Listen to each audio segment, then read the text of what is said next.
Nós vamos começar aqui, pessoal. Eu tenho feito aqui um estudo com a igreja e eu entreguei para os irmãos o esboço desse estudo que nós estamos fazendo, dessas lições. Você está com o estudo na mão e eu vou fazendo assim: eu leio, você lê comigo, eu paro, eu explico, você ouve em nome de Jesus, tá bom? Nós estamos falando sobre a águia, né? Congresso de Visão Espiritual Voando como Águia, lição de número 2, visão de águia. Leia comigo. Ou se remonta a águia ao seu mandado e põe no alto o seu ninho. Nas penhas mora e habita, no cume das penhas e nos lugares seguros. Se você puder agora, essa próxima parte eu queria que você lesse em voz alta. Dali descobre a presa, os seus olhos a avistam de longe. Isso aqui eu coloquei conforme a lição. Se você ler a sua Bíblia na edição revista e corrigida, vai estar praticamente com exatamente as mesmas palavras. O versículo 37 dizendo: ou se remonta a águia ao seu mandado e põe no alto o seu ninho. Por que a águia sobe, irmão? Por que ela constrói o ninho dela lá no alto? Porque Deus manda. É pela ordem do Senhor. Versículo de número 29 diz assim, 28. Nas penhas mora e habita, nos cumes das penhas e nos lugares altos. Nós vimos isso na semana passada, que a águia ela constrói um ninho grande e forte, amém? E ela constrói nos lugares altos, nos lugares seguros. Nós temos que subir, pessoal. Subir na comunhão com Deus, amém? E o que nós temos que fazer? Edificar a nossa vida nos lugares seguros, nas rochas. A nossa rocha é a palavra de Deus. É nela que nós temos que edificar a nossa vida. Aí o versículo 29 vai ter a nossa revelação de hoje. Deus fala assim para Jó: dali é uma forma de dizer, lá de cima, lá das alturas, descobre a presa. Seus olhos a avistam de longe. Então o próprio Deus exalta essa capacidade que a águia tem de enxergar as coisas ao longe. Aqui é Deus falando com Jó. E Deus diz: Jó, lá de cima, dali, lá do alto, ela avista, ela enxerga a sua presa, a sua caça. Os seus olhos a veem, a avistam de longe. Lê comigo a lição. Baseado na passagem acima, entendemos a importância do ninho da águia, como estudamos na lição passada. Mas também vemos como o próprio Deus exalta sua capacidade de ver ao longe a sua presa. Continuemos a leitura. Os olhos da águia. Se fizéssemos um ranking da melhor visão no mundo animal, certamente a águia ganharia com folga. Seus grandes olhos ocupam 1/3 do espaço do seu crânio. Sua capacidade de ver ao longe é incomparável. Uma águia consegue enxergar uma formiga andando em linha reta enquanto voa a 1 quilômetro de altitude. Na verdade, algumas espécies veem sua presa a 5.000 metros do chão. É realmente uma das maravilhas da criação do nosso Deus. Amém, pessoal? Os olhos da águia são uma coisa extraordinária. Em primeiro lugar, que comparado a qualquer outro animal, eles são maiores. Proporcionalmente, eles são maiores. 1/3 do espaço do crânio da águia é para comportar aqueles olhos grandes que ela tem. Amém? E a visão dela, principalmente a visão de longo alcance, não tem nenhum outro animal que se compare. Uma águia comum, eu coloquei aqui na lição, ela consegue enxergar uma formiga andando no chão a 1 quilômetro de altitude. Imagina, 1.000 metros do chão. Imagina você numa montanha, 1.000 metros, e você olha no chão e você consegue ver uma formiguinha andando. É a capacidade da águia. Mas isso ainda não é o mais impressionante. Porque tem algumas espécies, não são todas, mas tem algumas que, se elas estiverem voando a 5 quilômetros, 5.000 metros do chão, de altitude, imagina, elas conseguem a 5.000 metros ver a presa dela. Imagina, irmão, está andando lá a caça, aquele coelhinho, aquele animal que é a presa dela, E mal consegue imaginar, porque o animal, ele olha para o céu, ele não consegue imaginar. Você não consegue, irmão, ninguém aqui, nenhum ser humano tem essa capacidade de enxergar a 5 quilômetros de distância. Imagina. Imagina em linha reta você conseguir olhar e ver uma coisa a 5 quilômetros. Não tem como, nenhum de nós tem essa capacidade. A águia vê. A 5 quilômetros do chão ela já viu a presa dela. O bichinho lá embaixo não sabe, mas ele já é um alvo. Amém? Essa visão grande, essa visão de longo alcance, ela é comparada à visão que nós precisamos ter espiritualmente falando. Vamos para a nossa lição, eu vou começar a falar de coisas espirituais para você. Visão espiritual. Eu coloquei o texto de Mateus 6:22. A candeia do corpo são os olhos. De sorte que se os seus olhos forem bons, todo o teu corpo terá luz. Eles vão colocar aqui para mim o versículo 23. O 23 diz assim, ó: se porém os teus olhos forem maus, o teu corpo será o que, igreja? Tenebroso. Que coisa séria. Se portanto a luz que em ti has, que diz a Bíblia, quão grandes serão tais? Os olhos, o Senhor Jesus disse, eles têm um propósito. É claro que Jesus não está falando aqui de coisas naturais. Ele está falando de coisas espirituais. Ele diz que os olhos são a candeia, a lâmpada do corpo. São eles que iluminam o caminho. Amém? Mas Jesus diz, se a luz que em ti há são trevas, os olhos deveriam iluminar, mas os seus olhos estão escurecidos, entenebrecidos, você não está conseguindo ver as coisas. O que Jesus disse? O seu corpo vai estar em trevas. Aí ele diz, se o que em você deveria ser luz está escurecido, quão grandes serão tais trevas? Volto a dizer que esses olhos e essa visão da qual o Senhor está falando aqui, não são os nossos olhos e a nossa visão natural. É a nossa visão espiritual. Olha a lição aqui que você vai entender melhor. Diz assim, ó: sua visão ruim pode estar sendo a razão pela qual você não tem tido sucesso. É claro que quando falamos de visão, não estamos nos referindo à visão física, mas visão, o que, igreja? Espiritual. A Bíblia fala de um profeta chamado Aías, que estava cego devido à velhice, mas que surpreendeu a mulher do rei Jeroboão ao saber exatamente quem era ela, por revelação de Deus. Primeiro livro dos Reis, capítulo 14. Isso aqui eu vou abrir para ler com vocês, a partir do versículo 1. Primeiro livro dos Reis, capítulo 14. Se você tem dificuldade com a Bíblia, você vai acompanhando pelos monitores aqui, ó.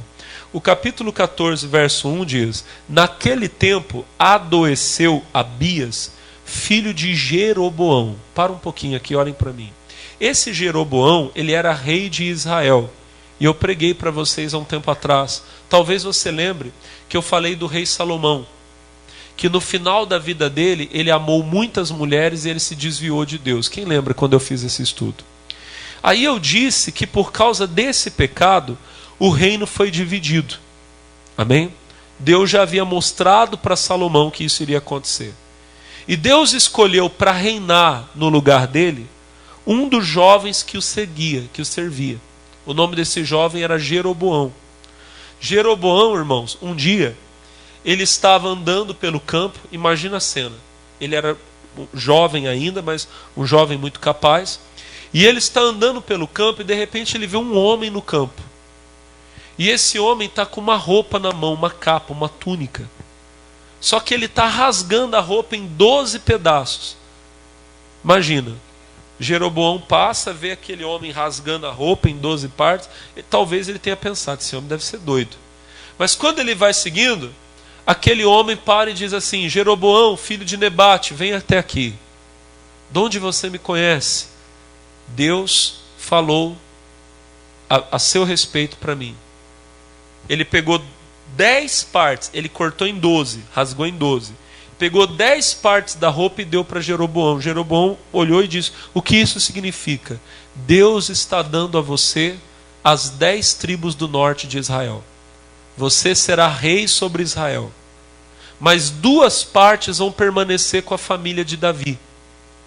Mesmo Salomão e o filho dele, Roboão, tendo pecado, por amor à fidelidade que Davi teve, o Senhor vai deixar para ele 2 tribos. Amém? Então, houve uma divisão no reino de Israel. Ficaram 10 tribos do norte seguindo a Jeroboão, que se tornou o rei do norte. E 2 tribos no sul, a tribo de Judá e de Benjamim, ficaram com Roboão, que era filho de Salomão, filho de Davi. Amém? Por profecia e pela vontade de Deus, esse homem aqui, Jeroboão, tornou-se o rei da maior parte do território de Israel. Amém?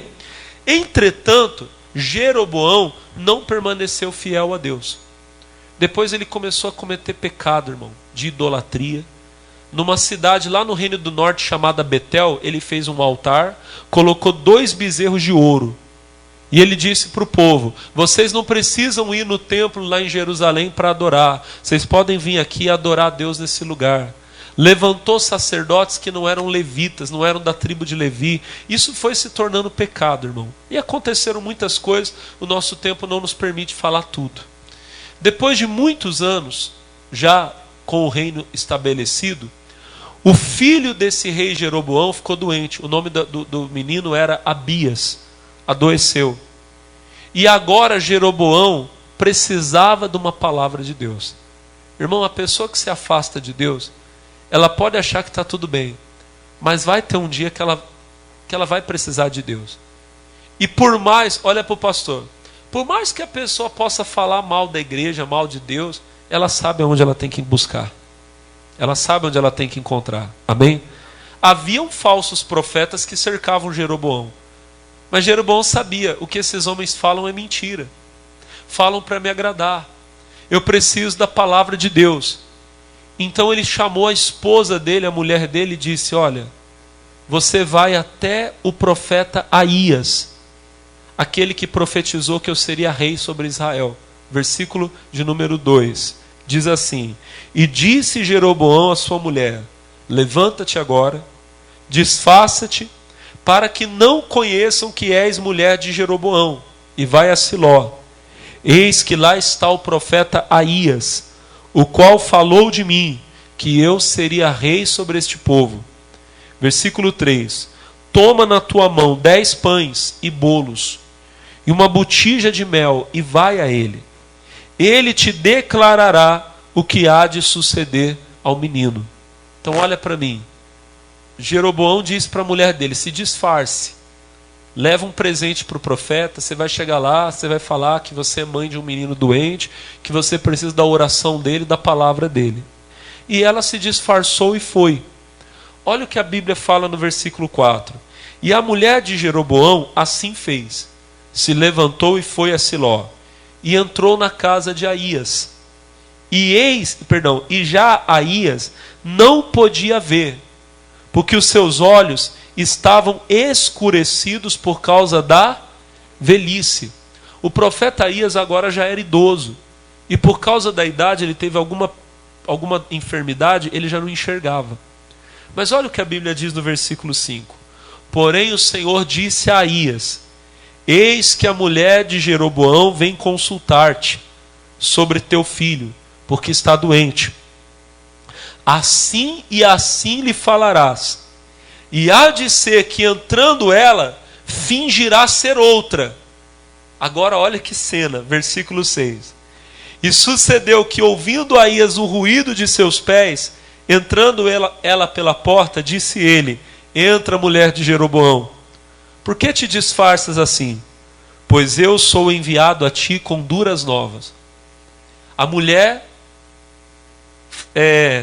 vamos dizer assim, com outra roupa, disfarçada para não mostrar quem era, levando os presentes.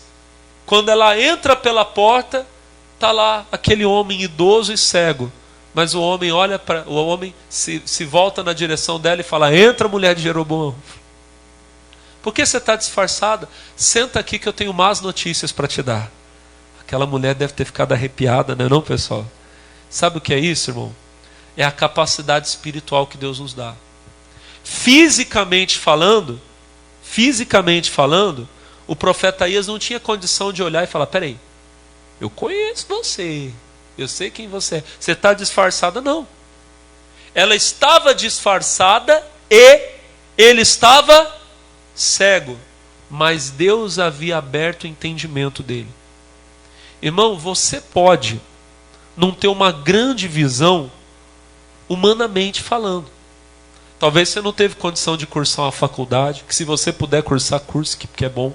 Amém? O missionário sempre nos incentiva ao povo a fazê-lo. Mas talvez você não teve condição de ir numa boa escola, você não teve grandes professores, grandes recursos, mas você tem o Espírito Santo. E o Espírito Santo mostra o caminho para você. Aquilo que os grandes desse mundo não conseguem ver, o Espírito Santo te mostra. E aí você chega onde eles não conseguiram chegar. Um dia alguém vai olhar, irmão, e alguém vai ver tudo que você fez, tudo que você construiu, aonde você chegou, e a pessoa vai dizer: como você conseguiu? Você nem sabe falar o português direito, a gente conversa com você, você fala: não é vai, não é foi. Mas minha irmã, meu irmão, você tem o Espírito Santo que abre a tua visão. Alguém vai chegar e vai falar: como que você fez tudo isso? Você vai chegar e você vai dizer: um dia eu cheguei aqui e não tinha nada, mas Deus abriu meu entendimento, Deus me mostrou que aqui ia ter algo grande. Eu comecei do pouco e Ele me colocou no muito. É essa visão que o povo de Deus tem que ter, irmão.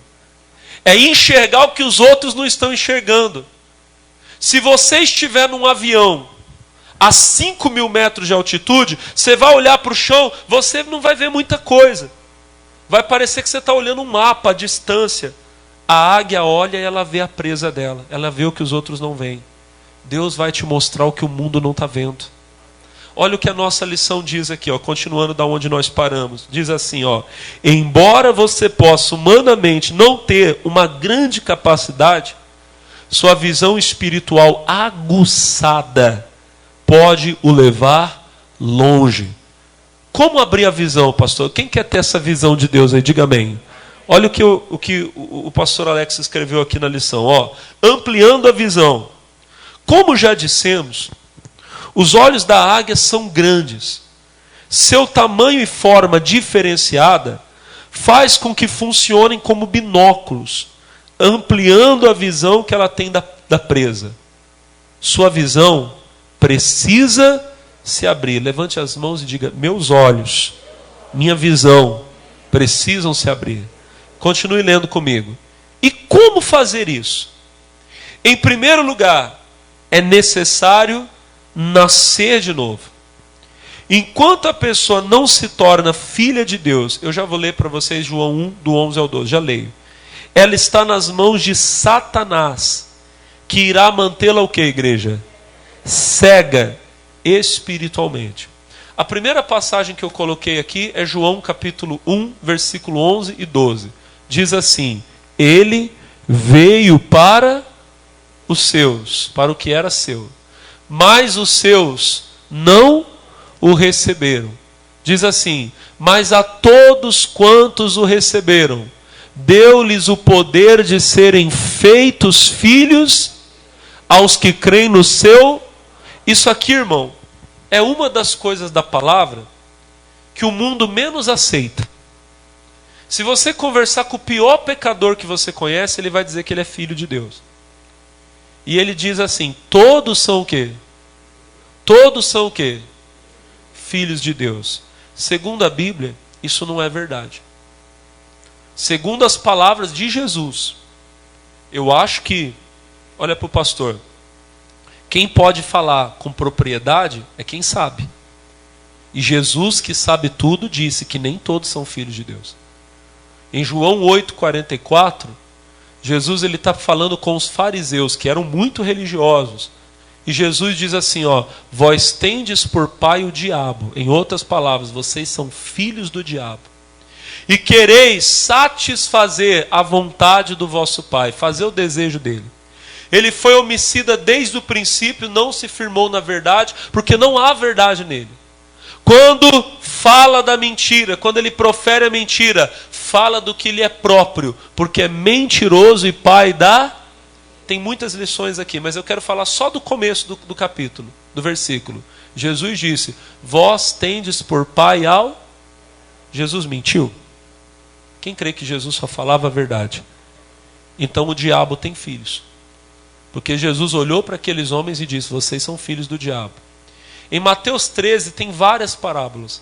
Uma destas parábolas é a parábola do trigo e do joio. Vocês conhecem. Um homem planta na terra dele o trigo, a boa semente. À noite, enquanto ele dorme, vem um inimigo e semeia o joio. Então cresce o trigo, cresce o joio. Os empregados querem arrancar o joio e o Senhor da terra diz: não podemos fazê-lo, porque arrancando o joio nós podemos arrancar o trigo. Vamos esperar até o dia da colheita. O dia da colheita representa o dia do juízo.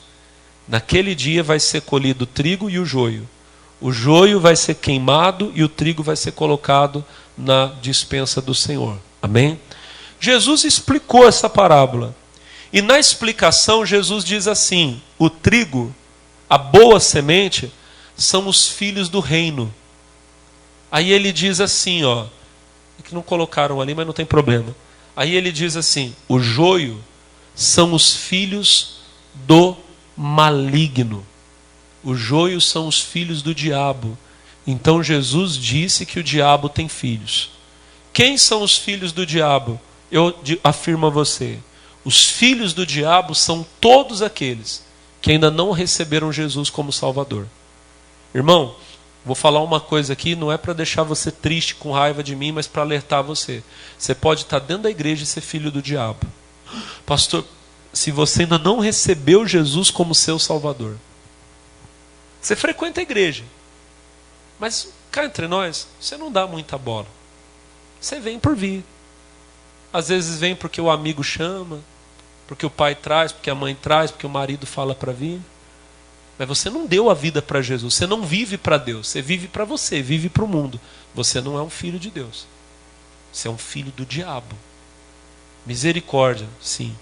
Agora, a boa notícia é que se você crer, se você receber a Jesus, Ele tem o poder de fazer de você um filho de Deus.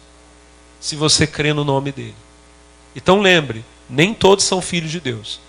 Agora, qual é a questão? Os filhos do diabo estão cegos.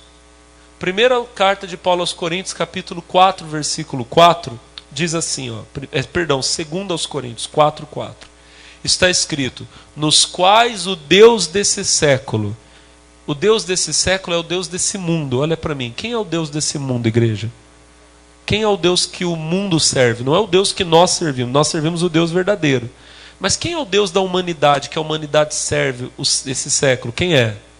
O diabo. Nos quais o Deus deste século cegou o entendimento dos incrédulos, dos que não creem. Lembra que lá em João 1,12 está escrito que se você crer, você vai ser feito filho de Deus? Aos que receberam, a estes deu o poder de serem feitos filhos de Deus, aos que creem no seu nome. Mas tem gente que não crê no nome de Jesus, é incrédula. A Bíblia diz que o Deus desse século, o diabo, Satanás, cegou o entendimento dos incrédulos. Para quê? Para que não lhes resplandeça a luz do Evangelho da glória de Cristo, que é a imagem de Deus. Então as pessoas do mundo estão cegas. A luz de Deus está brilhando, mas elas não conseguem enxergar. Mas no momento que elas recebem a Jesus, a visão espiritual se abre. A luz do Evangelho passa a brilhar para ela. Diga amém. Se você quer enxergar, espiritualmente falando, em primeiro lugar, você tem que dar a sua vida para Jesus. Amém? Agora, tem pessoas que estão dentro da igreja e já até receberam Jesus, mas elas continuam com a visão fechada. Por quê? Porque talvez elas estão na igreja, mas elas estão vivendo em meio a coisas que Deus condena, que Deus não aprova. Vamos continuar na lição que você vai entender. Talvez você já seja um filho de Deus, mas tem vivido em meio às práticas que o Senhor condena. Enquanto não as abandonar, o Senhor não poderá abrir os seus olhos. Eu coloquei uma passagem aqui como exemplo. Marcos 8, 22 diz assim, ó, Marcos 8, 22. E chegou a Betsaida. Para um pouquinho, olha para mim. Qual é o nome da cidade que Jesus chegou? Como é que é o nome? Guarde esse nome. O nome do lugar era Betsaida. E chegou a Betsaida. E trouxeram-lhe um cego. E rogaram-lhe que lhe tocasse. Essa passagem é conhecida como o cego de Betsaida. Levaram o homem até Jesus e pediram: mestre, ore por ele, toque nele para ele ser curado. Olha o que nos diz o versículo 23. Diz assim, ó: e tomando o cego pela mão, levou-o para fora da aldeia. E cuspindo-lhe nos olhos e impondo-lhe as mãos, perguntou-lhe se via alguma coisa. Jesus tocou naquele homem? Tocou.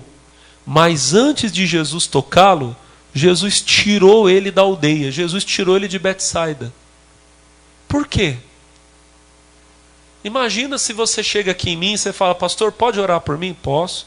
Mas eu pego você pela mão e levo você lá em Tremembé para orar por você. Que trabalho que dá, pastor. Tem que andar tanto assim. Jesus andou um bocado com aquele homem. Por que Jesus não orou por ele ali mesmo? Eu tenho um entendimento sobre isso. Em Mateus capítulo 11, a Bíblia fala, Mateus 11, 21. Vou ler com você. Ó, está escrito: ai de ti, Corazim. Agora em voz alta, vocês. Ai de ti, Betsaida. Para um pouquinho, olha para mim. Qual era o nome da cidade que o cego estava? Aqui Jesus está dizendo: ai de ti, Betsaida. Porque se em Tiro e Sidom fossem feitos os prodígios que em vós se fizeram, há muitos se teriam arrependido com pano de saco grosseiro e com cinza. 22. Por isso vos digo que haverá menos rigor para Tiro e Sidom no dia do juízo do que para vós. Irmão, Jesus era vizinho de Betsaida. Depois no versículo 23, você vai ver Jesus falando assim, ó: e tu, Cafarnaum, que te ergues até os céus, você descerá ao inferno. A condenação de Cafarnaum era pior ainda. Por quê? Porque Jesus morava em Cafarnaum. Ele nasceu em Belém, foi criado em Nazaré, mas quando Jesus começou o ministério dele, Jesus mudou para Cafarnaum. A Bíblia diz que ele tinha uma casa em Cafarnaum. Então Jesus morava ali perto. Essas três cidades, Corazim, Cafarnaum e Betsaida, foram os lugares onde Jesus fez mais milagres. Se você ler o versículo 20, está escrito. 11, 20, ó. 11, 20. Então começou ele a lançar em rosto as cidades onde operou a maior parte dos seus prodígios, o não haverem se arrependido. Jesus fez milagres e milagres e milagres em Cafarnaum, em Corazim e em Betsaida. Mas o que a Bíblia diz? Aquele povo não se arrependeu. Jesus morava ali, pregava naquele lugar, fazia milagres. Ali, meu irmão, Jesus ressuscitou mortos. Jesus fez sinais, maravilhas. E aquele povo continuava vivendo do mesmo jeito. Quando Jesus dizia: se arrependam, as pessoas falavam: mas arrepender do quê? A gente já é de Deus. É igual aquela pessoa que você chega para ela e você fala assim: você tem que aceitar Jesus. O que ela fala? Já aceitei Jesus desde que eu sou criança. Olha para o irmão e fala assim: mentira. Mentira. Camarada está todo dia lá, meu irmão, na cachaça, na pinga, dançando a música feia lá, irmão. Final de semana o camarada está lá no baile funk, não sei aonde. E você fala assim: que aceitar, eu já sou de Deus. Deus conhece o meu coração. Mentira de Jesus, coisa nenhuma, irmão. Está no meio daquilo que Deus condena. Chega uma hora, irmão, olha para o pastor. Chega uma hora que cessa a misericórdia e vem o juízo. Um dia Jesus disse: acabou para vocês. Ai de ti. Meu Deus, dá até arrepio, não dá, pessoal? Ai de ti. Sidom, Tiro e Sidom, cidades idólatras, estrangeiras, vão sofrer menos do que vocês no dia do juízo. Porque se eu tivesse pregado lá, eles teriam se arrependido. Eu prego aqui todo dia, vocês não creem no que eu falo. É isso que Jesus está dizendo. A partir desse momento, irmão, Jesus não fez mais milagres ali. Um dia Jesus estava em Betsaida. e levaram um cego para ele. Mestre, toca nesse homem. Jesus disse, eu toco. Mas primeiro Jesus pegou ele pela mão e tirou ele da cidade. Porque Deus não toca em você enquanto você estiver no meio daquilo que Ele não aprova. Se você estiver naquilo que Deus condena, você não vai ser tocado por Deus. Você consegue imaginar, irmão? Parece até birra. Jesus disse, não, eu vou tocar, mas primeiro tirou ele da cidade. Aqui dentro eu não toco nele. Se ele quer ser curado, ele tem que ir comigo até sair dessa cidade, até sair dessa aldeia. Você quer que Jesus toque em você? Vocês não querem não, irmãos? Vocês querem que Jesus toque? Você quer que Deus abra a sua visão? O que aquele homem queria? O que aquele homem queria? Mas para enxergar ele tinha que sair dali. Para você enxergar, você tem que sair daquilo que a palavra de Deus diz que você tem que sair. Senão seus olhos vão continuar fechados. Irmão, quando eu aceitei Jesus, eu ainda estava na idolatria. Mas aí, irmão, eu entendi. Se eu ficar aqui, não vou conseguir servir a Deus. Eu tive que sair de lá para Deus abrir meus olhos. Você tem que sair daquilo que Deus condena. A nossa lição diz assim, ó. O Senhor precisou tirar o cego de Betsaida, lugar condenado, para então tocá-lo e abrir seus olhos. Ao sair daquilo que a palavra condena, o Senhor irá abrir sua visão, e você verá tudo clara e distintamente. Vamos ler Marcos 8:25, que é a continuação do texto? A continuação. Depois tornou a pôr-lhe as mãos nos olhos, e ele, olhando firmemente, ficou restabelecido e já via ao longe distintamente a todos. Quando Jesus tocou nele de novo, porque a primeira vez que Jesus tocou, ele não viu com perfeição. No 24, Jesus perguntou se ele via, ele disse, eu vejo os homens, pois os vejo como árvores que andam. Aí Jesus tocou nele de novo e ele começou a ver tudo perfeitamente. Depois que Jesus terminou de curar ele, sabe o que Jesus mandou ele fazer? 26. E mandou para casa dizendo, não entres na aldeia. Se você acha que a aldeia não era problema, era. Irmãozinho, você saiu da onde Deus tirou você do pecado, não volta para lá não. Senão seus olhos vão se fechar de novo. Continua lendo comigo. A partir de então, você começa a enxergar a vida com os olhos da palavra. Ou seja, você deixa de ser cego.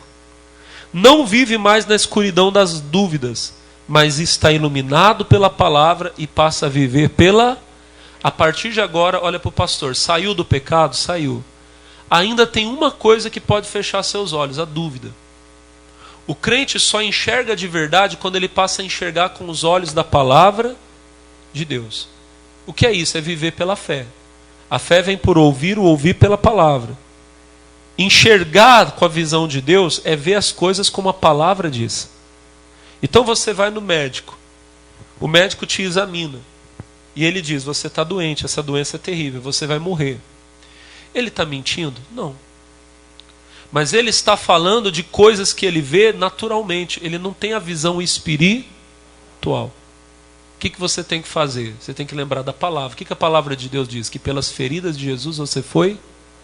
E aí você escolhe enxergar pela palavra. Doutor, eu te respeito, mas eu creio que o meu Deus é poderoso para me dar saúde. Que pelas feridas de Jesus eu fui curado, eu fui sarado. Quem está entendendo, diga glória a Deus. O que é isso, irmão? É andar por fé, não por vista. Você pode escolher olhar para a coisa errada, olhar para a doença, olhar para o problema, olhar para a tua casa onde está todo mundo perdido e falar, não tem jeito. Ou você pode escolher olhar para a palavra. A palavra diz, eu e a minha casa. Você pode olhar para a doença e falar, não tem jeito. Ou olhar para a palavra que diz que pelas feridas de Jesus você foi e crer nela. Eu coloquei duas passagens aqui.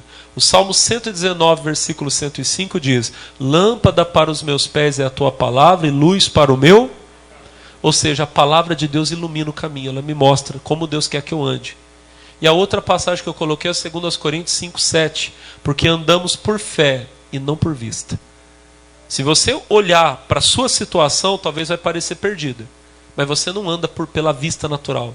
Você anda com os olhos da fé, os olhos da palavra. E os olhos da palavra me revelam que eu e a minha casa vamos servir a Deus. Que a minha vida vai ser abençoada.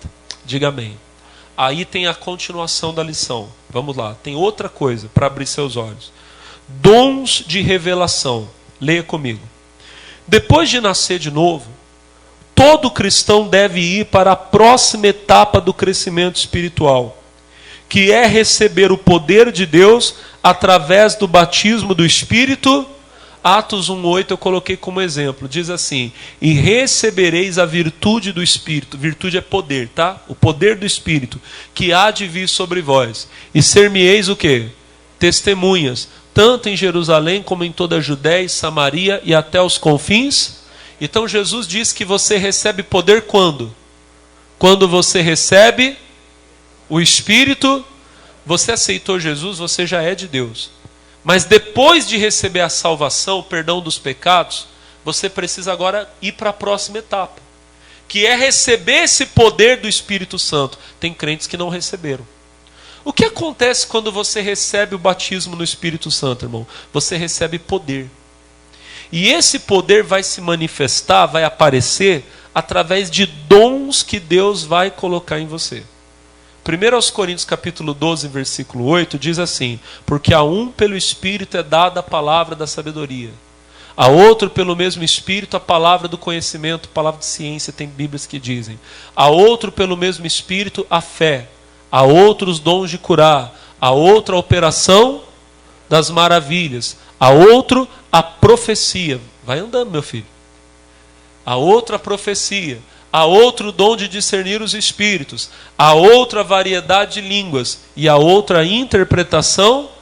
Então você lendo comigo, você vai ver que são citados ali 9 dons. Amém? 9 dons. Eu costumo explicar. Esses 9 dons estão divididos em 3 grupos. Há 3 dons ali que são dons de poder. Dons que fazem algo. Quais são? O dom da fé, os dons de curar e a operação das maravilhas. Existem 3 dons que são dons de inspiração vocal, aonde Deus te inspira a falar. Ele coloca palavras na sua boca. A profecia, a variedade das línguas e a interpretação das línguas. Mas tem 3 dons aqui que são dons de revelação. O que é revelação? O que é revelar? Quem é da época que a gente revelava foto ainda? Quem é dessa época aí? Levanta a mão. Os jovens de hoje não sabem. Mas há muito tempo atrás, quando os dinossauros andavam sobre a Terra, as nossas máquinas, elas tinham um filme, que era um negócio preto. Quem lembra disso aqui? Olha para o irmão e fala, faz muito tempo. Olha para o irmão e fala assim, naquela época, fala para o irmão, você era colega do Dom Pedro, da princesa Isabel. Né, irmão? Olha para o pastor, faz tempo, né, irmão? Você tirava um monte de foto. E aí o que você tinha que fazer? Você tinha que fazer o quê? Revelar. Quem lembra disso? Aquele filme escuro, ele era passado por um processo e aquelas imagens escuras ficavam claras. Existem 3 dons do Espírito que são dons que revelam, que tiram algo do escuro e trazem aquilo para a luz. Vocês entenderam agora? Tá lá escondido, mas Deus mostra. Vamos ler a lição? Diz assim: quando recebe esse batismo, o cristão passa a ter dons que abrem sua visão espiritual. Eu coloquei 2 passagens aqui. Joel 2:28 diz assim: e será que depois daqueles dias derramarei do meu espírito sobre toda a carne. Aqui é uma referência ao dia do Pentecostes, quando ele nos batizou com o Espírito Santo.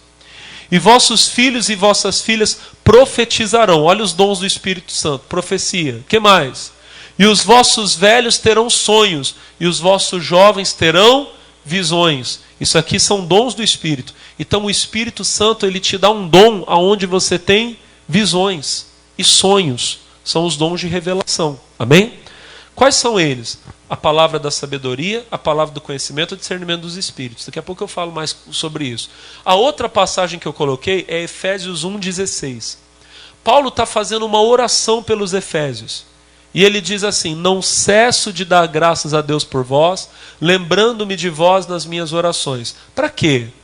Para que o Deus de nosso Senhor Jesus Cristo, Pai da glória, vos dê em seu conhecimento o espírito de sabedoria e de Então ele orava para que Deus desse a eles, através do poder do Espírito Santo, sabedoria, palavra da sabedoria e revelação. Para quê? Versículo 18. Tendo iluminados os olhos do vosso... Irmão, quando você recebe esses dons de revelação, parece que os seus olhos ficam iluminados. Você vê o que os outros não estão vendo. Você enxerga o que outros não estão enxergando. Vamos ler aqui comigo? Diz assim, ó. Dentre os 9 dons do Espírito Santo citados em 1 Coríntios 12, do 8 ao 10, 3 são dons de revelação. A saber, a palavra da sabedoria, a palavra do conhecimento e o discernimento dos espíritos. Essas manifestações do Espírito te permitirão ver e discernir as coisas que naturalmente você não conseguiria. Há um mundo espiritual à nossa volta, onde estão os inimigos contra quem temos que lutar. Irmãos, para aqui. A Bíblia diz que a nossa luta é espiritual. Eu coloquei aqui Efésios 6,12. Diz assim: porque não temos que lutar contra carne e sangue, mas sim contra os principados e potestades, contra os príncipes das trevas desse século, contra as hostes espirituais da maldade nos lugares celestiais, no mundo espiritual. Nossos inimigos não são de carne e osso. Não temos que lutar contra a carne. O seu inimigo não é quem você vê. O seu inimigo é quem você não está vendo. É o demônio que está ali escondido. E posso falar para você, através dos dons do Espírito Santo você pode ver. Algumas pessoas veem, parece que estão vendo como se vissem o mundo natural. Mas às vezes você não enxerga. Você tem um discernimento, você tem uma compreensão. Se você perguntar para o pastor Alex, para mim, se eu já vi alguma coisa, uma vez eu tive uma visão. Mas não foi uma visão assim como se eu tivesse visto um filme ou um sonho. Uma vez eu estava orando por uma pessoa que estava com um problema e nada resolvia. E eu enxerguei na pele daquela pessoa uma coisa que não estava ali.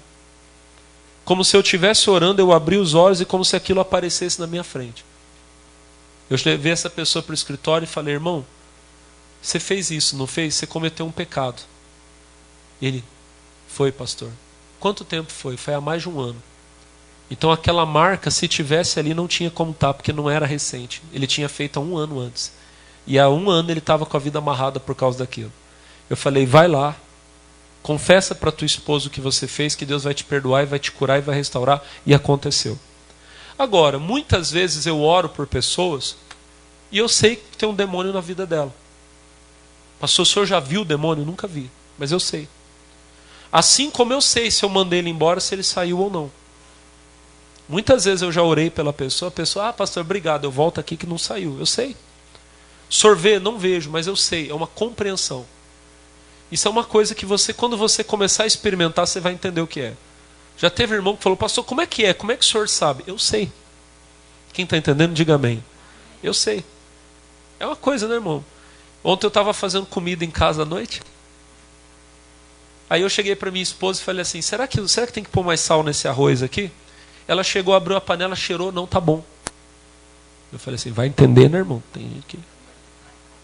Eu tenho que experimentar 3 vezes. Ela cheira. Você sabe. Eu falei: você tá bom? Ela: tá bom. E estava bom mesmo, graças a Deus. Se alguém precisar de um cozinheiro, me contrate, que estou podendo. O arroz está saindo soltinho. Mas voltando aqui para a nossa lição, irmão. É preciso buscar com zelo os dons do Espírito. 1 Coríntios 12, 31 diz assim: buscai com zelo os melhores dons, e eu vos mostrarei um caminho ainda mais excelente. Se você não está tendo, é porque você não está buscando. Você talvez recebeu o batismo no Espírito Santo e você de vez em quando ora em línguas na igreja no domingo. Você tem que orar todo dia. E buscar, pedir: Deus, me dá. Abre meus olhos espirituais, me dá revelação. Fala através de mim, me usa. Deus vai usar você, irmão. Amém? Termina dizendo: então enxergaremos as coisas pela visão de Deus. Segundo Reis capítulo 6, eu não vou ler, mas a história é tremenda. O profeta Eliseu, ele revelava os planos de guerra do rei da Síria. O homem ficou doido, descobriu quem era e mandou um exército buscar Eliseu. De manhã, o auxiliar do profeta levantou e viu que aquele lugar estava cercado pelo exército do rei da Síria. Voltou para dentro correndo. Ai, meu senhor, e agora o que nós vamos fazer? Eliseu olhou para ele e falou: calma, rapaz. Mais são os que estão conosco do que os que estão com eles. O rapaz deve ter ficado encafifado. Vocês sabem o que é encafifado? Ele deve ter ficado assim: o que é isso? O que esse homem está falando? E Eliseu fez uma oração: Senhor, abre os olhos desse moço. Você tem que pedir: Deus, abre os meus olhos. E quando Deus abriu a visão espiritual, a Bíblia diz que o moço do profeta, o auxiliar dele, viu que o monte e ao redor de Eliseu haviam carros e carros de fogo, exércitos de Deus, anjos de Deus. Já pensou você estar com a vida tão no altar que daqui a pouco você está vendo os anjos, irmão? Porque discernimento de espírito não é só para ver demônio, é para ver anjo. E eu posso ver, pastor? Se for a vontade de Deus, pode. Tem que buscar Deus. A visão se abre. Diga a glória a Deus. Por último, tenha foco, vamos lá, tenha foco. Por último, é interessante notar que, como uma predadora, a águia tem os olhos na frente e não nos lados da cabeça, como uma galinha, por exemplo. Isso se dá para que a águia mantenha o foco no seu alvo. Ao avistar sua presa, ela irá para alcançá-la, sem perder tempo olhando outras coisas. Deixa eu perguntar, quem entende de galinha aqui? Levanta a mão, sem ser no prato. Quem já viu ela a viva? Já viu? A galinha, você vai reparar que os olhos dela estão... A galinha tem uma visão periférica. Ela está aqui comendo aqui, ela está aqui ciscando o chão, e ela precisa ver se tem alguém vindo pegar ela. Por isso que é difícil pegar a galinha, irmão. Quem já tentou pegar umas galinhas aqui? Uma vez, irmão, eu estava lá em Barbacena. Tinha um humorista, quando eu era criança, que ele falava, quem lembra dele? Quando eu era pequenininho lá em Barbacena, quem lembra? Minha família é lá de Barbacena. Tem família lá em Barbacena, lá em Minas. Eu estava na casa de um tio meu, tio Brandinho. Deus abençoe. Lá na Serra do Castelo, a gente estava lá. Aí ele olhou para mim e falou assim: o Alec, bem que nós podíamos comer um frango agora, né? Eu olhei para ele e falei assim: tio, franguinho. Eu achei que ele ia pegar lá no freezer, lá nem tinha essas coisas, irmão. Daqui a pouco eu vejo ele, as fias dele, tudo dobrando assim. E eu olhei e falei assim: o que é isso? Naquele dia ele falou uma coisa que eu nunca mais esqueci. Ele falou assim: Alec, lá na cidade, quando vocês querem comer um frango, vocês dão um pulo no mercado. Aqui nós damos um pulo no frango. Irmão de Deus, mas era uma serra, irmão. Eles plantavam banana, era um bananal assim, irmão, debaixo da casa lá que eles moravam.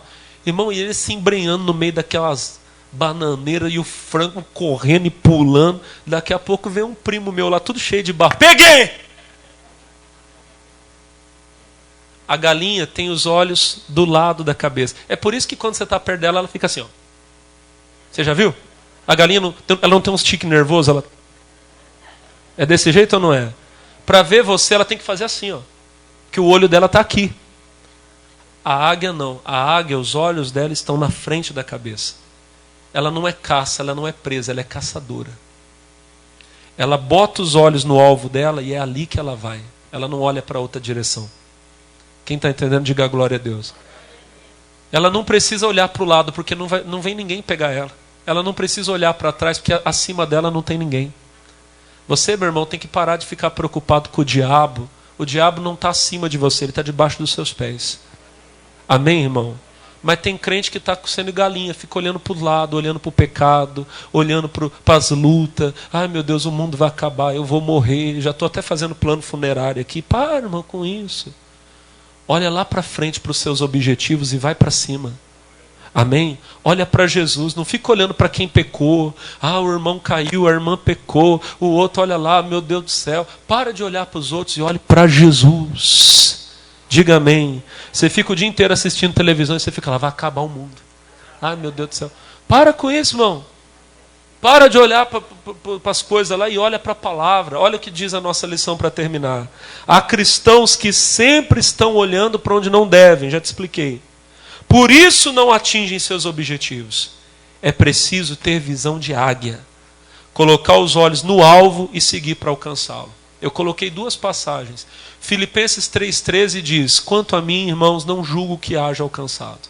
Mas uma coisa faço, e é que, esquecendo-me das coisas que para trás ficam, prossigo. Como é que é? Eu li errado 13.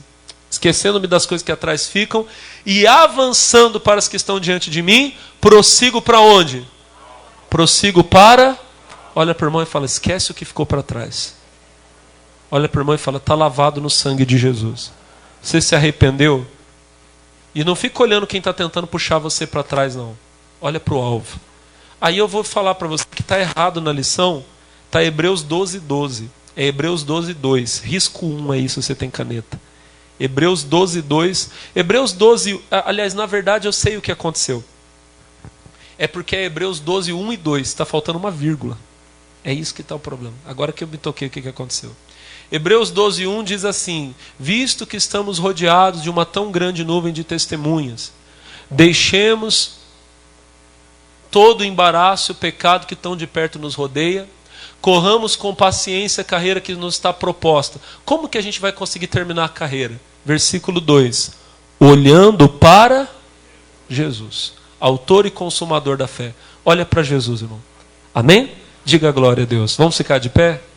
Olha para o irmão e fala assim, você... Fala para o irmão, fala, você precisa abrir essa visão. Feche os seus olhos em nome de Jesus. Comece a orar.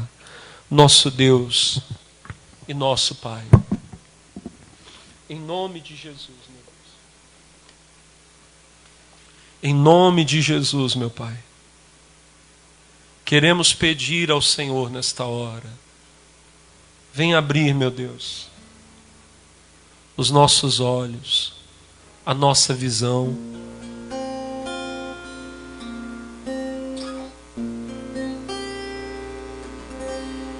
Aleluia, aleluia.